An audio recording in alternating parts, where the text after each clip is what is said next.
കരിപ്പൂർ വിമാനത്താവളത്തിന്റെ റൺവേ സുരക്ഷാ മേഖല വിപുലീകരിക്കുന്നതിന് ടെൻഡർ പൂർത്തിയായതോടെ തുടർ നടപടികൾ വേഗത്തിലാകുമെന്ന് പ്രതീക്ഷ. റസ നിർമ്മാണം കഴിയുന്നതോടെ വലിയ വിമാനങ്ങൾക്ക് ഇറങ്ങാനുള്ള തടസ്സം ഒഴിവാകും.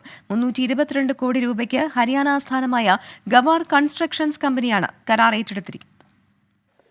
19 മാസത്തിനുള്ളിൽ കരാർ ജോലി പൂർത്തിയാക്കണം. എത്രയും പെട്ടെന്ന് നിർമ്മാണ പ്രവൃത്തികൾ തുടങ്ങുകയും വേണം.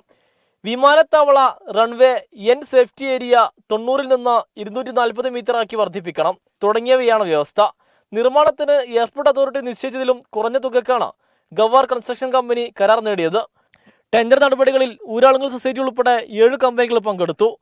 3 കമ്പനികൾക്ക് മാത്രമേ എയർപോർട്ട് അതോറിറ്റി നിശ്ചയിച്ച മാനദണ്ഡം ഉണ്ടായിരുന്നുള്ളൂ. പ്രവൃത്തി പൂർത്തിയാകുന്നതോടെ വലിയ വിമാനങ്ങൾ കരിപ്പൂരിൽ തിരിച്ചെത്തിയേക്കും.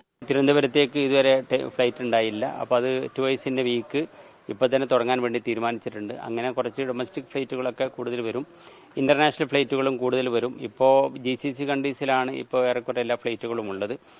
2020 ഓഗസ്റ്റിൽ കരിപ്പൂരിലുണ്ടായ വിമാനാപകടത്തെ തുടർന്ന് വലിയ വിമാനങ്ങൾക്ക് ഏർപ്പെടുത്തിയ വിലക്ക് തുടരുകയാണ്. ഇതിനിടെ റൺവേയുടെ നീളം കുറച്ച് റസ കൂട്ടാനുള്ള നീക്കവുമുണ്ടായിരുന്നു.